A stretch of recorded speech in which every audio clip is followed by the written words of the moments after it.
So be sure it's true when you say I love you. It's a sin. What's up, guys? AC Card Shark back again. With Pixel Sandwich. We are on episode 34 of the Shark and Pixel Show, and today we're going to revisit a segment we haven't done in a while, and that's What You Playin'. We just basically wanted to update everybody on what games we've been hitting up lately. It's the perfect time to do it because we all got games for Christmas, and we're even going back and revisiting some other ones that we've been neglecting for a while. Yeah, a couple of them I actually went back and continued playing. But before we get into it, I want to take a vote of everyone who's watching this. Leave your comments below. Which intro was more annoying? Episode 33, which was the Fist of the North Star intro, or episode 34, which was the ink spots from Fallout New Vegas. So I want to know which one pissed you off the most. So I just thought I just been having some fun with the editing lately, so I just thought it would be interesting. But anyway, all right, let's kick it off, man. What have you been hitting up? Well, one of the things I got for Christmas was a PSP Go because they finally went down in price. I got mine for $150 at Best Buy, and I was not going to jump on the PSP Go because it does not play UMDs, and of course I have UMDs for my regular PSP. Right. So I picked it up, and on the box it advertises that it comes with Ratchet and Clank, Size Matters, SOCOM 3, and Little Big Planet. So I said, well, that's cool. At least I can have 3 games to play on Christmas Day. I'll just download them and I'll be done. When you sign into the PlayStation Network, Sony's supposed to email you the codes for the 3 games. So you can go onto the PlayStation Store and download them. To this day, I have still not gotten my codes. So Wow. I think tomorrow I'm going to call up and start complaining. So that's a quick buyer beware for anybody who bought a Go and is expecting to play those 3 games day one. That's pretty shitty. Yeah, but besides that, I downloaded Mod Nation Racers and Grand Theft Auto Vice City Stories. And it's really cool. I like how small the Go is, even though you can't play UMDs on it. It's really cool, and I really like small handheld platforms, which is why I love the Game Boy Micro. Micro, yep. So that's my first one. That's cool. Yeah, first one I hit up, or at least I have on my list here, is the expansion pack for Red Dead Redemption, and that's the Undead Nightmare. I picked it up at the GameStop Buy 2 Get 1 free sale they were having a couple weeks back, and I got it for free, so I can't really complain too much, but I actually hate it so far, and Nice. Red Dead Nice. You know me with Red Dead Redemption. I mean, I 60 hours into that game, I loved it, You cream all over it. Yeah, I love that game, man. It was great. I had so much fun with it. So I was like, I was already like real hesitant about it because they're throwing zombies into it, and to me it's like the way that companies are doing it nowadays is like any game they have, just throw zombies in it, it'll sell. And for some reason it does. And I didn't agree with throwing zombies into a Western. Like, to me, it just doesn't mix well. And it was kind of like oil and water to me. And it kind of is proving true, at least for what I had thought initially. It's just really boring. And, like, I've gotten through, like, I already got an achievement for going through, like, the first mission. I'm already, like, I think 10% done with the expansion pack. And I'm like, okay, when's it going to start? Like... It's ridiculous. Like, you just have to you take a torch into a graveyard and like there's zombies coming after you. You just have to burn them up. I'm like, this is not the same. It doesn't even feel like the same game. So like, it's been a real letdown for me. Like I said, if I had spent anything on it, I would have been pissed. So Let's be honest, though. I mean, like, the regular story in Red Dead Redemption had a lot of shitty parts. yeah, Let's be honest. yeah, but at least it gave you the open world that you could explore, and this one does to a point. And like I said, I haven't gotten that far into it to really know if it's going to open up at all, like the game did. But I mean, at least initially, it's just been I've spent more time riding my horse than actually even fighting zombies, and Does it have co-op? it's supposed to. I believe it does. Yeah. So You gotta hit that. yeah, if you pick that up, we should definitely hit that up, and maybe it has some redeeming qualities in that. And I was like, let me find a poker table, at least find something I can do that's fun in this thing. And of course, like, everyone's zombies or dead, so like there's no one there to play poker with. I'm like, damn it. So yeah, so that's the first thing I was hitting up was Undead Nightmare, and I'm hoping it gets better. I mean, I'm really rooting for it because I love that game so much. I'm really rooting that it actually picks up a little bit for me. But so far, it's been a big letdown. All right. For Christmas, I got 5 Wii games. Nice. So I've been hitting up my Wii like crazy. The first one of the 5 that I got was Epic Mickey. It's been getting a lot of mixed reviews, and I think since I'm going into it with lessened expectations, I think I'm going to enjoy it more than most people. I'm not a Disney fan at all. I actually hate Disney.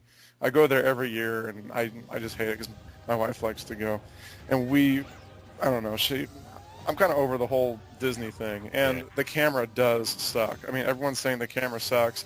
I was like, let me see. It's probably not that bad. Oh no, it's that bad. Yeah, it's pretty bad. Yeah. I'm like, I want you to look up, and it just won't do it. And even the first-person mode sucks. Yeah. And some of the objectives are really obtuse, and it just sucks because you can use the thinner to get rid of one rock, but you can't get rid of another rock, and so it doesn't really make sense. Like, why does my paint and thinner only work on certain objects? You know, that kind of makes me mad. So I don't know if you want me to keep going through my Wii, or do you want to take turns? Doesn't matter. Do your thing, man. All right, next one I got was Kirby's Epic Yarn. Now this is a huge. I knew it was going to be good, but it's a real surprise of how much I love it. It's just one of the most whimsical and most enjoyable experiences playing a game I've had all year. The music is really, really just joyous, and it makes me happy when I play it. And it's just, there's like pretty much like no way to die. If you die, like some of your beads or gems go flying, but that's it. It just like brings you right back. It's really easy. There's like no time limits at all. I mean, if you're just looking for like a really just chill game experience that will just make you feel happy, that's the one to get. I mean, it looks like it's made for 5-year-olds. Yeah. And it is because the difficulty is so low, but it's just enjoyable. Just rent it if you're thinking it's too saccharine for you. But that's what's. I actually just got email from GameFly that I'm actually getting Kirby this week in the mail from one of my. I think you'll like it. Yeah, I've been looking forward to it for a while, and as you know, like I put it on my honorable mention list because I think I'm gonna like it that much. So I'm looking forward to playing that one though. Yeah, it's really good. I'm gonna play it with my wife. I think she's gonna like it too. Yeah, it seems like a good game for like the masses, you know. Absolutely, yeah, because she doesn't like games that are too hard or that have time limits, and that's like right up her alley. Yeah. So I'm looking forward to that. I got the new Sonic game, Sonic Colors, and everyone's been talking about that. It is probably the best Sonic game to come out in a really, really long time, but there are still infuriating bottomless pits that really piss me off. It's got some really odd music, like this metal pop soundtrack. It's terrible. But even with those shortcomings, it's still the best Sonic game that's come out in a long time. Yeah. Which doesn't say much for the last couple Sonic games, but yeah, that's it. I'll go to my other two after your next one. All right, cool. I've been hitting up. Actually, I know that you've been hitting this up too. It may be on your list, but Need for Speed Hot Pursuit. Oh yeah. I picked this up mainly because of the co-op, and actually we haven't hit any co-op on that game yet, which is crazy. But I picked it up. I got it on sale for like I think it was $45 at Best Buy, I want to say. And I'm not a fan of racers at all. Like I'm actually really anti-racer because I never really got into them. And this game is completely different. I mean, it handles really well. The controls are beautiful, and the fact that they have that what is it called? The auto log. Yeah, thank you. The auto log. That actually makes me want to keep going back and playing it because like I'll sit there and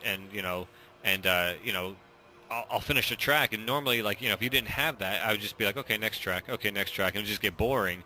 Then all of a sudden I was like, oh man, like Pixel beat me by like a second and a half. Damn it. So like you go back and you try to play it some more and just to try to beat your friends' times and stuff. And it's really addictive, yeah. Yeah, so I'm like, it's really good, and like I said, the handling is great. And I haven't even gotten to the parts with like the spike strips and everything like that yet, and I'm sure that just is going to enhance it even more. But oh yeah, you're gonna love it. Yeah, so I mean, I'm looking forward. We have to hit that up in co-op sometime. Yeah, we will. And then another one I was hitting up.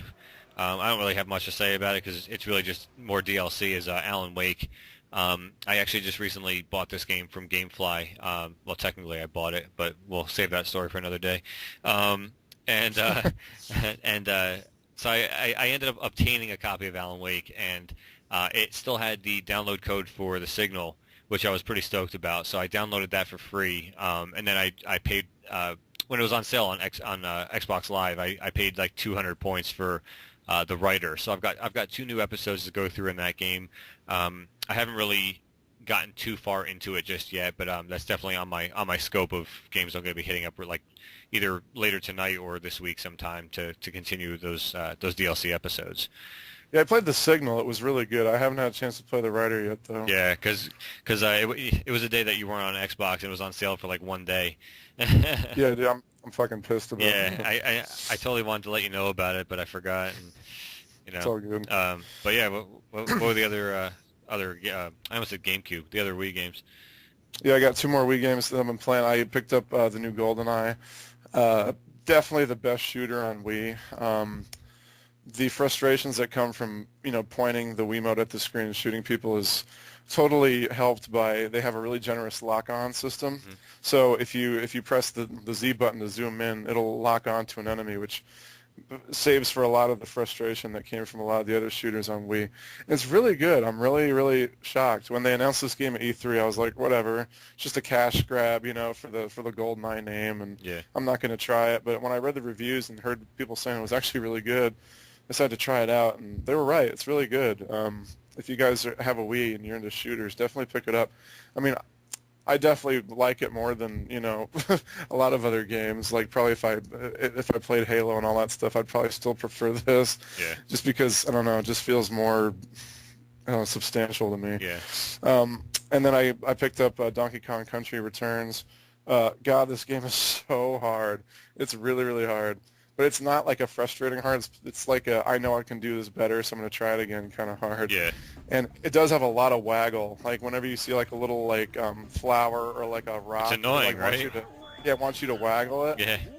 The quicker you just learn to ignore it and just keep going through the level, the quicker you'll just learn to adore the game, Yeah. pretty much. Because most of the time it's like a banana. It's like, well, who the hell cares? Yeah. I'm just going to keep going. Yeah, see, so. that's the thing. I rented that one too, and I played it for maybe, I don't know, maybe an hour or so just to get a hold of it and see if I liked it, because that's kind of what I'm doing with GameFly now, is just renting a game, seeing if I like it enough to buy later on, and then returning it.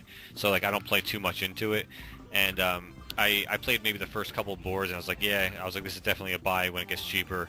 So I mailed it back, but yeah, the whole waggle thing just started pissing me off. But I didn't know that you could actually skip it. So Yeah, I mean, there's never really anything too important in all those things that you have to yeah, waggle for. it's like blow a flower. I'm like, blow me. Dude, did you get to the first minecart level? No, I don't think I did. I died like 18 times. on Yeah, that no, level. I would have remembered that. Yeah, no, I didn't get that far. Okay. Yeah, I've been another game that to include some DLC in, and that's Fallout 3. I was playing the hell out of it after I beat Fallout New Vegas. I know I've said this already on a previous episode, but it renewed my vigor towards Fallout 3. Like I really wanted to go back, so I went back, played it through the normal game, beat it, actually beat it for the first time, and then finally started hitting up the DLC afterwards, and I think I just went through all the DLC. I'm pretty sure I finished it all, but I'm still kind of wandering around looking for missions I know I haven't done yet. And Yeah, I'm doing the same thing, and I've been really disappointed with some of the DLC and things. yeah, it's not that good, and it's there was a couple fun ones in there, like I think parts of the pit were good. But again, not the whole thing, because it got crappy after a while. Like It seems like they all have like 1 or 2 good parts, and the rest of it's just all filler. yeah, exactly. Like Operation Anchorage was good, and then all of a sudden it was just like, oh, you have to disarm like all these bombs, and so I was like, like you could have done without that, like. Any of you guys that paid like $10 each for that DLC, I'm so sorry. Yeah, I feel really bad for you. Yeah, I mean, I got my Game of the Year edition for $20 off of eBay. I got lucky, but I mean, I got that, all the DLC plus the game for $20, and even so, it's just like, I don't know. It's more Fallout, so that's always a plus. So I mean, it expanded the game, which was great, but I just don't feel it was worth like the money that people would have to spend extra to get it, and No way. and I'm really afraid. Like I know Dead Money just came out for New Vegas, and I'm waiting to. I think you and I discussed this the other day. I think we're both It's supposed to be bad. Yeah, it's supposed to be bad, and I think we're both just going to wait, because they're going to come out with a Game of the Year edition for New Vegas, where it's just going to include all the DLC for one price rather than paying like $10 a piece. Yep. So I'm trying like my hardest to stay away from downloading that Dead Money. But another one I hit up, I recently downloaded, and it's definitely one of my top arcade games of the year, and that's Pac-Man Championship Edition DX. Oh, yeah. That game is addictive as hell. I mean, Yeah, I gotta get it. oh my god, dude, I can't wait for you to get it and play it through, and because it has that auto writer, whatever the hell that's called, I forget it again, but where you can track like your scores against like your Xbox Live buddies and stuff, and how many points you scored and how quickly you cleared certain boards, and it's just like I never thought that they would be able, like when I played Pac-Man CE, I thought like this is the absolute perfect game of Pac-Man, like because it was fast, it was quick. I mean, action-packed. It was amazing, and I was like, they'll never be they'll never be able to trump this. And then all of a sudden they put out DX, and I'm like, oh my god, it's a better game. Yeah. I'm like, how the hell is this possible? Like I think I downloaded it like the second day it came out or something like that, and I have one achievement left to get 100% completion, and I can't figure out how to get it. So I'm trying to get that game complete, but I am so addicted to that game. I mean, to me it's I think I even forget how much it was. Yeah, I think it's 800 points. Yeah, it was like $10, I think, something like that. So I mean, but it was worth every dollar. I mean, it's an addictive game that you can, just like Need for Speed, you can kind of go head to head with your friends' scores and see how you rate and everything else. So it's really a good time. Okay, last couple I have like 6 Xbox 360 games I've been playing. The first one is the one that was featured in last episode's intro. Nice. It's Fist of the North Star by Koei Tecmo. It's a terrible game. I'm telling you guys straight up. But if you're a fan of like brawlers or the Dynasty Warriors series, I would at least rent it and give it a shot, because it feels a lot like Dynasty Warriors meets like Final Fight, and you can play through the story mode with like 6 or 7 different characters, and it's just a good time. They all have like different abilities and different attacks, and you can level up your guy and give him more special moves like the like it's amazing. So it's not a great game by any means, but I've already put like 20 hours into it just because I'm a huge brawler fan. I just like walking around beating up people, so that's fun. Yeah. Next one I had was Monopoly Streets. Did you want to talk about that one? Yeah, that's cool. I had it on mine as well, so that's good. That's what I figured. Yeah. So yeah, Monopoly Streets is pretty much Monopoly, but now it's in 3D, and it has online gameplay. We played the other night. We were going for like 2 hours, and we're like, how do we end this fucking game? And then we just kind of Gave up. I just gave up. Yeah. We got like 50 achievements each. It's hilarious. Yeah. Yeah, it's definitely a good game, worth picking up. I mean, it's I think you and I both got it for like around the $20 mark, somewhere around there. I think I picked it up for around 20, something like that. But yeah, it was good. And the last couple I had, I mean, I'm just gonna list them real quick. I'm not gonna talk much about them, but I got Cabela's Big Game Hunter 2010. I picked it up at Goodwill today for $3, and it's actually a surprisingly good game. Really realistic, good shooter. Pretty, 2 thumbs up as far as I'm concerned. I've been hitting up Punch Out on the Wii, which nothing much to say about that. You guys know about Punch Out, and NHL 11. We've been hitting up co-op, which that's nothing new there. I mean, we're always playing our hockey. So, but what else do you got? Last 4 I got are Assassin's Creed Brotherhood. It's more Assassin's Creed. I do like it better than 2 so far. I got Arcania Gothic 4. It's another like third-person RPG, kind of like Oblivion.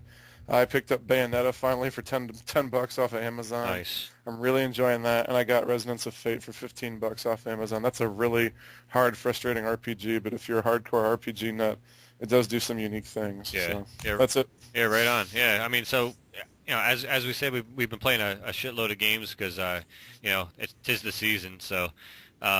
So that's basically going to wrap up this episode of What You Playing. So that's episode 34. Till next time, guys, this is AC Card Shark.